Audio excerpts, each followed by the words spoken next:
Mesdames et messieurs, fidèles téléspectateurs de la radio-télévision nationale congolaise, deuxième chaîne de développement, bonsoir et bienvenue à votre émission, Le Projecteur, le magazine socioculturel d'analyse d'enquête et d'information. Aujourd'hui, dans cette émission, nous allons recevoir un hôte de marque. Il s'appelle Jacques-André Mouyej-Kabouito. Il est le responsable de l'Observatoire africain de la sanction positive. C'est avec lui que nous allons essayer, il va essayer de nous expliquer qu'est-ce qu'on entend par l'Observatoire africain de la sanction positive, qu'est-ce qu'ils font concrètement sur terrain. Bonsoir, monsieur Kabouito. Bonsoir, monsieur. Comment vous allez? Parfait. Mais vous suivez aussi l'actualité de l'ère en République du Congo. On est en train d'organiser les concertations nationales. Ça m'intéresse au plus haut point, parce que j'ai initié le réseau des Amis de la Paix. Et le réseau des Amis de la Paix, c'est une association, en fait, qui s'arc-boute sur l'Observatoire africain de la sanction positive, mais qui a la prétention d'être partout, dans toutes les rues, dans toutes les communes, dans tous les quartiers, dans tous les districts, partout dans toutes les provinces.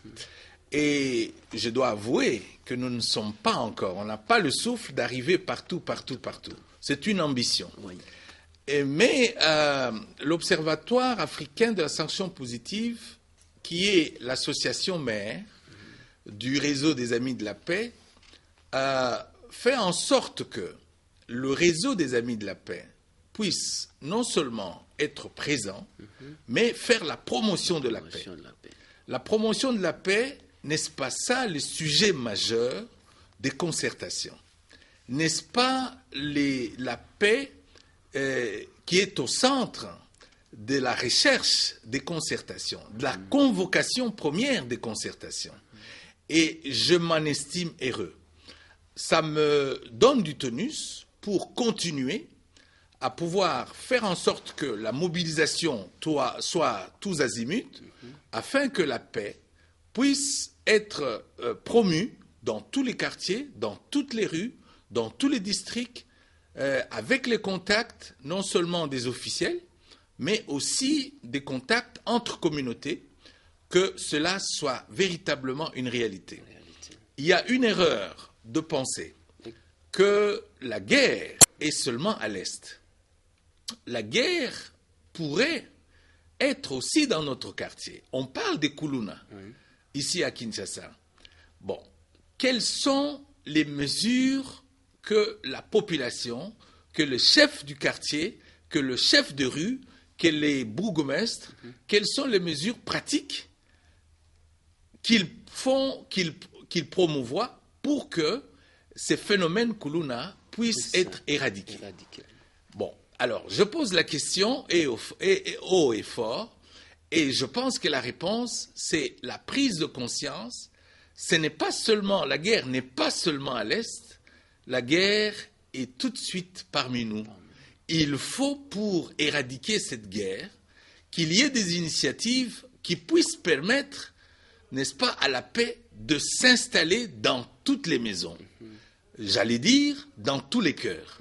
C'est seulement à ce prix-là que la vraie paix peut résider ici chez nous, parmi les populations de la République démocratique du Congo. Parce que sans la paix, il n'y aura pas de développement. Sans la paix, le développement n'est qu'une sinécure. Et ça, je peux vous le dire, je peux vous le confirmer, et il faut absolument que nous puissions lutter, tous comme un seul homme, contre toutes les velléités de la guerre, contre tout ce qui est les programmes, tout ce qui génère la guerre, tout ce qui génère la situation qui crée la guerre, tout cela est à rechercher partout où nous sommes. Ce n'est pas seulement à l'Est. Je répète, ainsi donc, les concertations, les thèmes des concertations sont aussi mes thèmes à moi. Bien, je voudrais que nous puissions revenir à ce que nous devons parler aujourd'hui sur l'Observatoire africain de la sanction positive. Dites-nous un peu, l'Observatoire en soi s'occupe de quoi? Bien, l'Observatoire africain de la sanction positive est né en l'an 2001 et au cours des premières années de la naissance de l'Observatoire africain de la sanction positive, comme le nom l'indique, Oui. l'Observatoire africain de la sanction positive, c'était une rencontre des anciens retraités, des personnes, je vous rassure que je suis un des plus jeunes. Vous voyez mon âge, quand je dis je suis un des plus jeunes, ça vous étonne. En tout cas, ça a repris beaucoup de retraités, des gens qui ont l'âge mûr, et pour réfléchir, pour se dire, il faut que nous puissions donner la place à plus de positivité que de mettre les gens, qu'il y ait plus de prisons. Donc, il faut donner aux jeunes un modèle de vie. Alors, quel est ce modèle? Ces modèles de vie, il y en a. Vous savez qu'il y a beaucoup de valeurs. Il y a beaucoup de valeurs. Les valeurs sont plurielles. Je vous donne un exemple.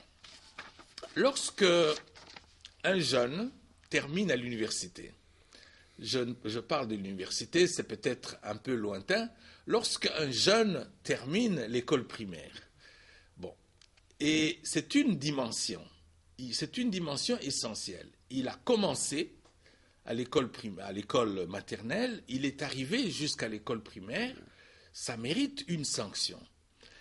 Quelle serait la sanction? C'est très facile pour les parents de pouvoir prendre le bâton pour taper un enfant, que de pouvoir dire mon fils, tu as fait l'essentiel, mets-toi là, prends un sucré ou empare-toi de quelque chose de valeur pour que cela puisse servir d'exemple à tes petits frères ou aux autres enfants qui sont au quartier. Je crois que ça a été la première motivation des pères fondateurs de l'Observatoire africain de la sanction positive. Nous avons pensé qu'en 2001, par exemple, nous avons récompensé le cardinal Maloula. Pourquoi? Qui a été notre modèle. Parce que nous avons pensé que c'était un homme, il était religieux, c'est vrai, ce n'est pas une association des religieux, mais nous avons pensé que le cardinal Maloula avait beaucoup de dimensions humaines à partager, non seulement avec les croyants, mais aussi avec des gens qui ne sont pas croyants du tout. C'était un homme de foi, et c'était un homme de foi tenace. C'était un homme courageux, c'était un homme qui a eu le premier la possibilité de se lever pour faire en sorte que dans l'église locale, l'église catholique locale, qu'il y ait des rites africains. Ça, il l'a fait. Il a été le premier et tout le monde l'a imité après dans d'autres églises par-dessus le monde. Donc, il y a eu beaucoup d'imitations donc, qui ont suivi cet exemple. Donc, le cardinal Maloula, nous l'avons primé pour ça. En 2002, nous avons primé, vous allez me dire, le cardinal Maloula, c'est un grand, vous ne choisissez que des grands. Non. En 2002, nous avons primé une simple veuve. Une veuve de Ndjili Brasserie qui a eu le mérite d'éduquer ses enfants. Mais comment vous l'avez déniché? Nous l'avons déniché, nous avons des enquêteurs. Nous avons des enquêteurs. Nous avons des consultants. Nous les appelons des consultants.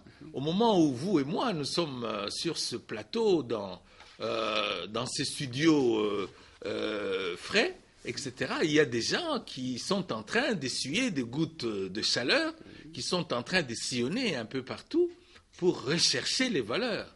Les valeurs, à notre sens, c'est comme à l'époque de Diogène, qui recherchait les hommes avec sa bougie. Eh bien, ces valeurs-là, nous les recherchons partout. Eh bien, cette dame a été dénichée à Ndjili Brasserie. Elle était veuve. Elle a réussi, à la fin de la vie de son mari, à mettre tous ses enfants à l'université. Elle en a même envoyé en Europe. Donc, c'était pas vraiment comme du noix épluché. C'était formidable. Et la femme est venue, elle dit, mais papa, ngai nakopesa bino nini? nous avons dit, maman, vous n'allez rien donner. S'il y a quelques personnalités qui osent payer la salle, qui osent payer ceci, la presse, etc., la manifestation, eh bien, c'est qu'ils payent pour la salle, ça sera votre prix aussi.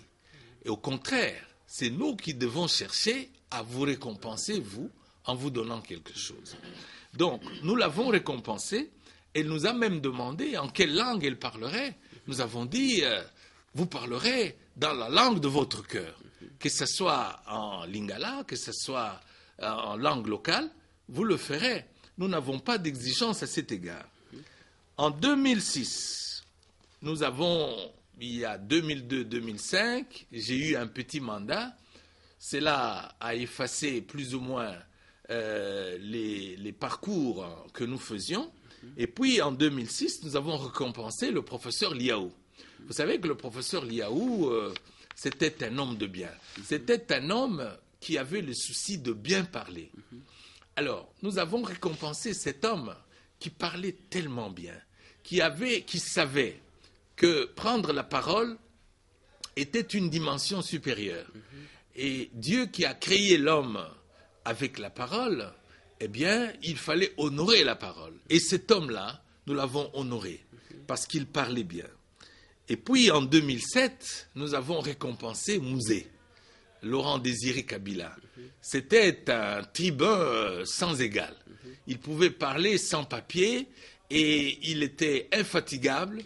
Nous avons dit, cet homme-là, nous le récompensons parce que non seulement il parlait bien, mais c'était un homme qui avait beaucoup de valeurs. Il avait beaucoup de projets de société. Et il est mort sans avoir réalisé, malheureusement, la plupart de ces projets qu'il avait dans son cœur. Et nous l'avons récompensé à titre posthume. Et puis, en 2008, nous avons récompensé une équipe de journalistes, l'équipe de Tropicana, parce qu'ils avaient le souci, ces gens-là, ils avaient le souci d'améliorer leur travail. Et il y avait une équipe de gens qui travaillaient en profondeur et nous les avons récompensés. En 2009, nous avons récompensé le couple présidentiel congolais. Pourquoi ? Parce que le président de la République et son épouse, Maman Olive, ont eu la présence d'esprit d'aller pour leur bébé qui devait venir au monde, d'aller dans un hôpital local. Ça nous a dépassés. Nous avons dit, mais ces gens ont des moyens. Ils ont des moyens et ils vont à l'hôpital Ngaliema pour l'accouchement du bébé. Ça, il faut que les jeunes puissent être au parfum de ça. Et nous en avons fait un écho. Nous sommes allés voir, comme il est toujours un peu difficile d'aller rencontrer le chef comme ça, là. Nous sommes allés voir l'ambassadeur Mougalou de la maison civile et il est venu, à ces moments-là, nous étions à l'ABC, il est venu prendre le prix qui était destiné au couple présidentiel pour la naissance du petit Laurent,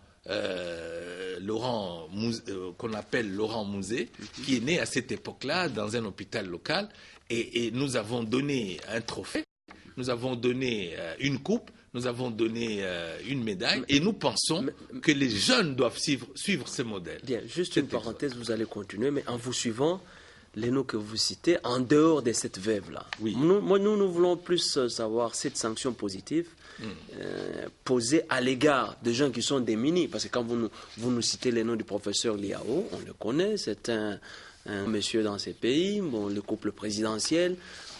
En dehors de ces gens, en dehors de Cardinal Maloula, en dehors de cette femme veuve, peut-être qui peut aussi être un exemple à suivre, est-ce qu'il n'y a pas d'autres personnes vraiment, je peux dire, plus opprimées que...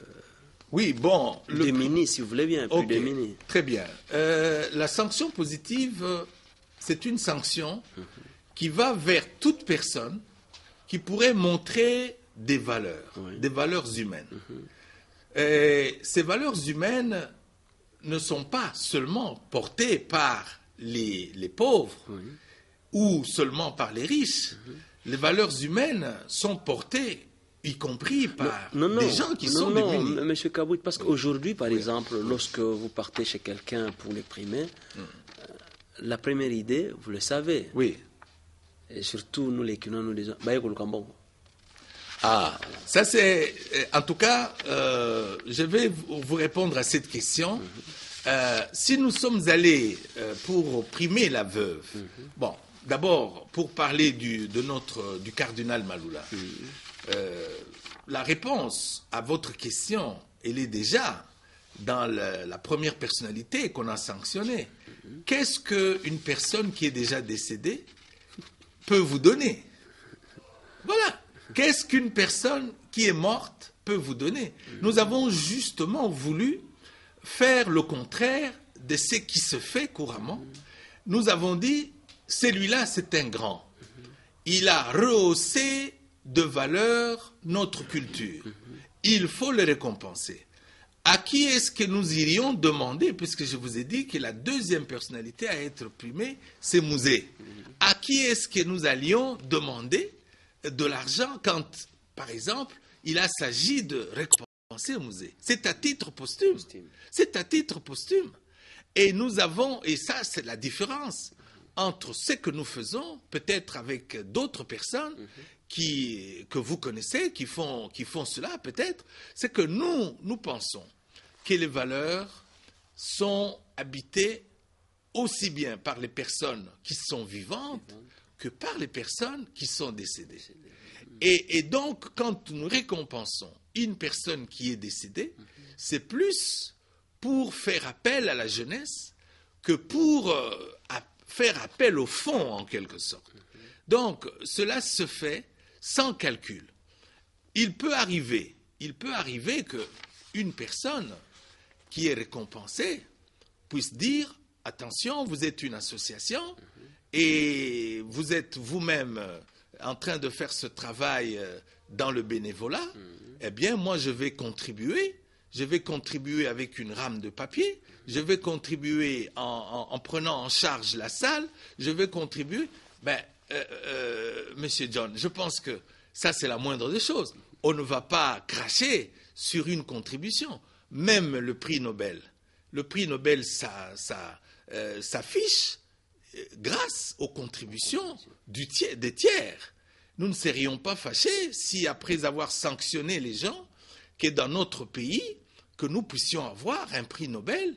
Nous avons sanctionné dernièrement des Belges, que nous avons vus à l'ouvrage. Nous avons fait le voyage de Boma. On a vu les Belges qui étaient en train de travailler pour le compte du gouvernement congolais, en train de faire un très bon travail qui avait des implications sur le plan tant économique que sur le plan social. Nous les avons vus draguer à partir de Boma. Et nous avons dit, ces gens-là méritent bien d'être sanctionnés positivement. Eh bien, ces gens-là qui sont venus, il y en a même un qui a fait le voyage de Bruxelles jusqu'ici. Ils sont venus et ces gens-là, nous les avons primés grâce à la contribution des compatriotes. Il y a eu des compatriotes qui ont contribué et nous avons dit, puisque les compatriotes ont contribué, cette contribution-là, nous allons payer la salle des affaires étrangères, nous allons payer les trophées, nous allons payer un diplôme d'honneur, nous allons payer la presse. Nous avons fait venir plus ou moins 5 chaînes, y compris la RTNC, pour filmer cet événement. Et c'est ce que nous faisons. D'ailleurs, je vous informe, puisque votre temps est toujours très précieux, je vous informe que parmi les projets que nous voulons lancer, nous sommes en train de préparer, de recommander, d'abord de nommer les ambassadeurs de la paix, mais en même temps de recommander 2 personnalités congolaises qui vont être recommandées, puisque nous avons la latitude de recommander au prix Nobel, 2 personnalités congolaises. Si vous me permettez, je peux déjà dévoiler leur nom. Il s'agit d'un côté de la première dame et de l'autre de Étienne Tshisekedi, que nous voulons non seulement les nommer comme ambassadeurs de la paix, mais nous voulons aussi que ces deux personnalités, par l'ampleur de leur action et de leurs valeurs, qu'on puisse les primer au prix Nobel de la paix. Et nous voulons faire une lettre. Nous voulons d'abord leur écrire pour leur donner cette sanction positive, et ensuite, nous allons leur écrire pour dire que nous les recommandons pour être présents au prix Nobel. Nous ne disons pas que ce que nous disons, le prix Nobel l'accepte. Mais le prix Nobel, c'est une suggestion. le prix Nobel, qui sait qu'il y a une association, ils peuvent aller à l'Internet et ils cliquent www.sanctionspositives.com. Eh bien, ils trouvent sur la toile, ils trouvent la dénomination sanctions positives. Ils savent que nous sommes sérieux. Ils vont considérer qu'il ne faut pas que le prix Nobel aille toujours ailleurs, il ne faut pas que le prix Nobel aille toujours en Afrique du Sud, aille au Nigeria, aille partout. Il faut qu'un jour que ce prix Nobel revienne ici. Okay. La maman, la première dame, pour tout ce qu'elle a fait, pour tout ce qu'elle continue de faire, et Étienne pour son combat de la démocratie. Et c'est ça, la sanction positive que nous voulons, que ces deux personnalités puissent porter sur leur tête. Et ça, je crois que les détails, si vous voulez une émission élaborée, dans laquelle nous pouvons revenir sur les détails pour ce travail que nous voulons faire sur ces deux personnalités, ces deux compatriotes, je suis prêt à vous les donner.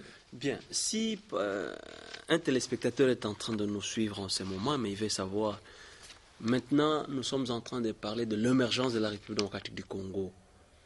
Quelle est la contribution de l'Observatoire africain pour la sanction positive dans cette révolution de modernité pour la RDC? Bien, la contribution, je crois que je l'ai dit à demi-mot.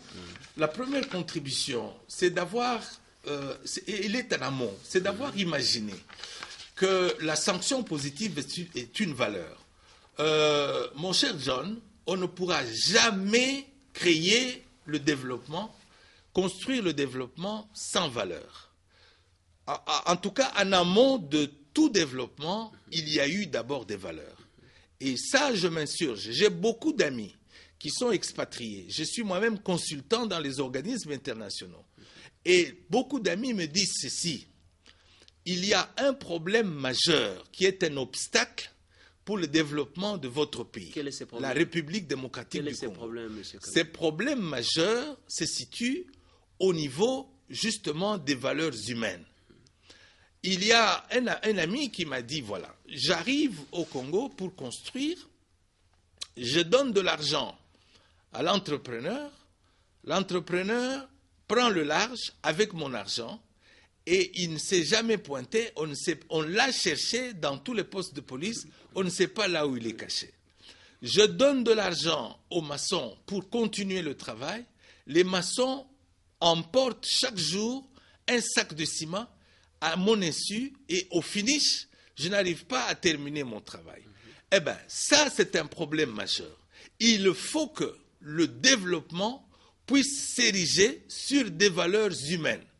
Aucun pays au monde n'est arrivé au développement sans que cela soit une force, n'est-ce pas, sur laquelle ces pays s'appuient. Ça, c'est très important. Et vous me posez la question de savoir quelle est l'importance de l'observatoire, quelle est la dimension, quel est l'apport du développement, de l'observatoire dans la révolution de la modernité. Eh bien, c'est cela, c'est d'avoir pensé en amont que, avant toute chose, il faut d'abord les valeurs. Et nous sommes en train de faire la promotion des valeurs. Nous sommes inscrits dans la logique de l'ONU qui a fait la promotion de la femme. Au mois de mars, nous sommes là pour faire la promotion de toutes les femmes qui se sont montrées valables dans toutes les provinces. Et nous sommes là. Le mois d'avril, nous sommes là pour chercher les gens qui ont écrit des livres de valeurs, pour que nous puissions les récompenser.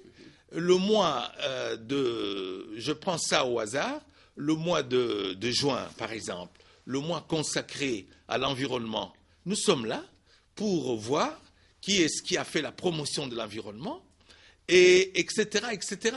Et nous sommes présents jusqu'à ce que le mois d'octobre, qui est le mois de la promotion de la paix, nous sommes là aussi pour que la paix puisse triompher, pour qu'il y ait des ambassadeurs de la paix. Nous sommes là. Donc nous pensons qu'il n'y a aucun développement qui peut s'ériger si véritablement, en amont, il n'y a pas des valeurs certaines sur lesquelles on peut s'arc-bouter, sur lesquelles on peut fonder ces développements. Alors, cela est un apport véritable de la part de l'Observatoire africain de la sanction positive.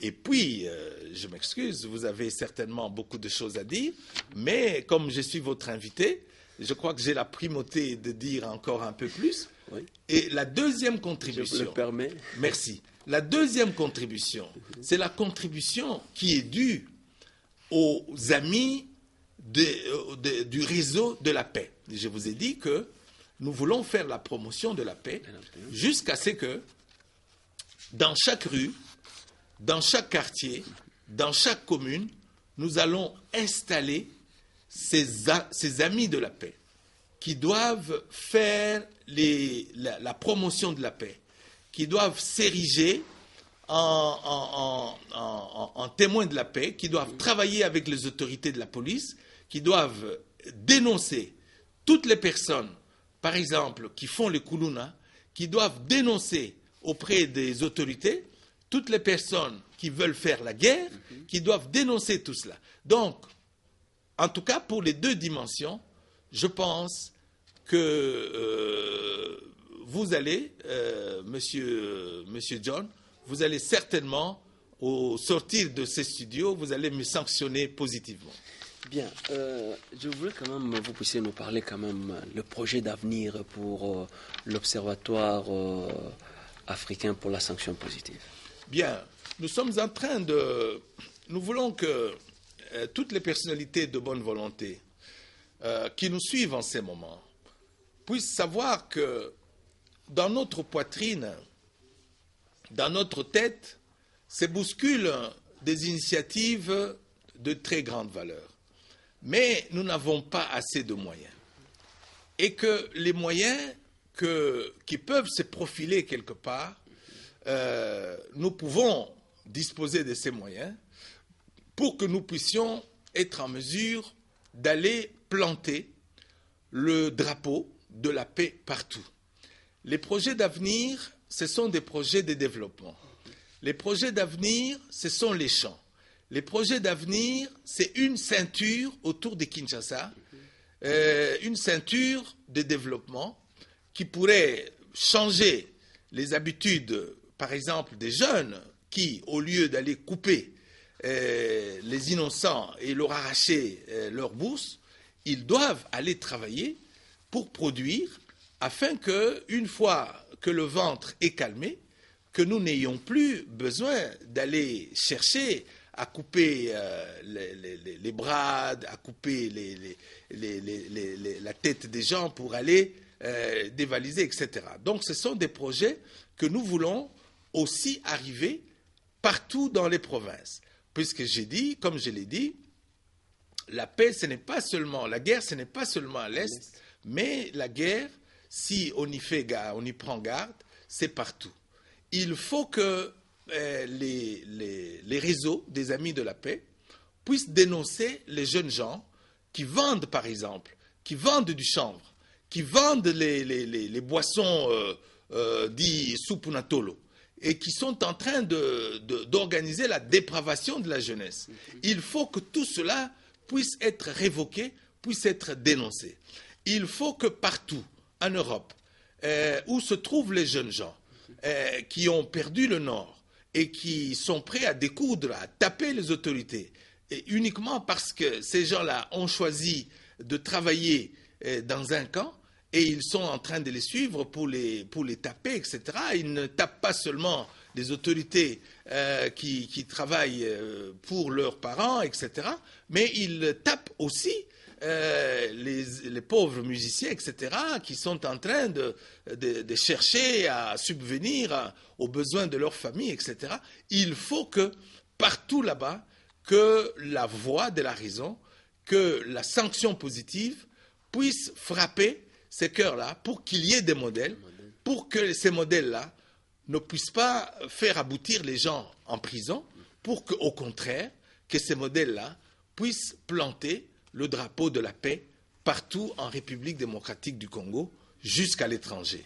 Voilà le cri des cœurs de l'Observatoire africain de la sanction positive. Sincèrement, nous vous disons merci de votre disponibilité et de venir répondre à notre invitation.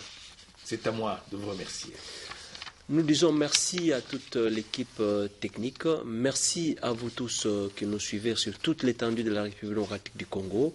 Nous vous disons au revoir et bonne suite des programmes sur la radio-télévision nationale congolaise, deuxième chaîne de développement.